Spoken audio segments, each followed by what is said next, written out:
Tere! Juba aastaid tagasi pühade aja saabumisel hakkasin ma aina sagedamini mõtlema, et mida võib kinkida inimesele, kellel on justkui kõik olemas. Sest tänapäeval paljudel inimestel on olemas see, mida nad vajavad. Ja sama ilmselt käib ka soovidega, et mida soovida inimesele, kes on õnnelik ja kellel on justkui kõik olemas. Aga ma usun, et ühte asja vajame me kõik alati ja ühiselt. Ja see on armastus. Armastus, millest näiteks kirjutab apostel Paulus oma esimeses kirjas korintlastele. See on esimene kiri korintlastele peatükk 13 ja ma loen salmid 4-8. Ja siin Paulus kirjutab. Armastus on pika meelega, armastus hellitab, ta ei ole kade, armastus ei kelgi ega hoople, ta ei käitu nautult, ta ei otsi oma kasu, ta ei ärritu, ta ei jäta meelde paha, tal ei ole rõõmu üle kohtust, aga ta rõõmustab tõe üle. Ta lepib kõigega, ta usub kõike, ta loodab kõike, ta talub kõike.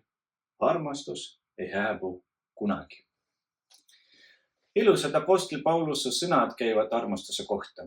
Aga kui ma neid loen, siis tundub mulle, et ta kirjeldab rohkem kui lihtsalt armastust, vaid et ta kirjutab armastusest ilma tingimusteta. Ma loodan, et sa oled seda ka kunagi oma elus kogenud. Kui mina mõtlen oma elule, siis tuleb mulle meelde üks aasta, ma olin siis teismealine. See oli aasta, kui mu ema esimest korda lubas mulle minna 31. detsembril öösel oma sõpradega välja. Meil oli kokkulepe, et ma tulen kindlaks ajaks koju. See oli aeg, kui ei olnud veel mobiiltelefoni.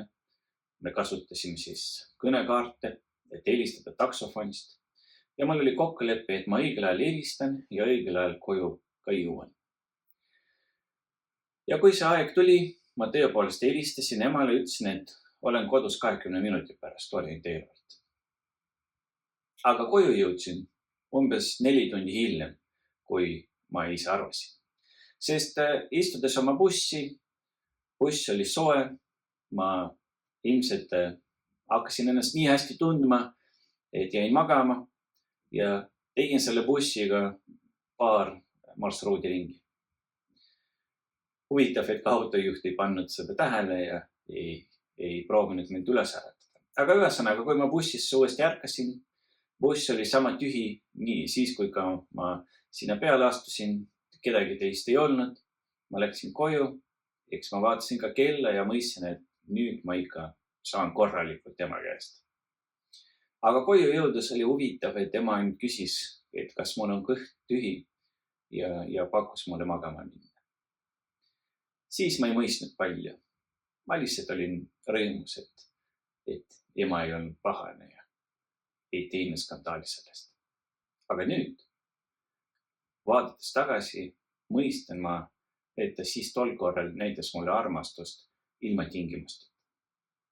Sest kindlasti ema süda valutas ja ta ootas, võib-olla närvitses, võib-olla ka helistas kellelegi või lihtsalt palvetas. Aga kui ma jõudsin, oli tal kõige tähtsam see, et poiss on kodus. Ei olnud nii tähtis see, et kus ma olin ja kellega ja miks ma tulin 4 tundi hiljem, kui ma lubasin. Tähtsam oli tal tema jaoks see, et ma olin kodus. Ma arvan, et ka Jumalaga on nii. Et kui me tuleme Jumala poole siira südamega, avatud kätega ja ütleme, Jumal, siin ma olen, võta mu vastu, ei ütleta selle peale ei. Jumala armastus on armastus ilma tingimusteta. Tema oskab armastada nii, nagu ükski inimene ei oska. Ja ma soovin meile kõigile, et kui me ei ole veel seda Jumala armastust kogenud, et see juhtuks nüüd uuel aastal. Ja ma soovin meile kõigile ja kõigepealt iseendale, et me õpiksime samasugust armastust näitama ka teistele inimestele, kes ei tunne veel Jumalat. Või kes ei ole veel sellist Jumala armastust kogenud. Et meie oleksime Jumala armastuse edasikandjad. Ma soovin sulle, et uuel aastal oleks sul kõik hästi. Võib-olla parem kui sellel lõppeval aastal. Et sul oleks palju rõõmu hetke, et sul oleks õnne, et sa tunneksid seda, et Jumal on alati sinuga koos, et ta juhib, et ta kaitseb, et ta õnnistab. Ja et isegi need murehetked, mis tekivad, et need tekivad mingi mõttega, et Jumal laseb neil juhtuda näiteks, et sa midagi õpiksid. Jumal õnnistagu sind.